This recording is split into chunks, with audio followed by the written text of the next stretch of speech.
Narito ang mga karaniwang senyales na humihina o may problema na ang kidney. Madaling mapagod at mahina ang katawan dahil hindi na nasasala ng maayos ang dumi sa dugo, pamamaga, edema, sa paa, bukong-bukong, kamay o mukha, sanhi ng naipon na tubig at asin sa katawan. Madalas o kakaibang pag-ihi mas madalas sa gabi, nocturia. Kaunti ang ihi o hirap umihi may bula o parang foamy, senyales ng protina sa ihi.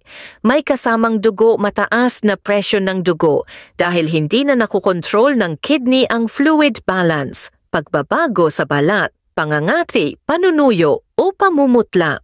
Pagduduwal, pagsusuka, kawalan ng gana sa pagkain dulot ng naipong lason sa katawan, hirap mag-concentrate, pagkahilo o antok, epekto ng mataas na toxin sa dugo, masamang hininga, uremic breath, parang amoy ihi dahil sa mataas na urea, paninikip ng dibdib o hirap sa paghinga kapag sobra ang fluid na naiipon sa baga, paninilaw o maitim ang kulay ng ihi, senyales ng may sira sa kidney function.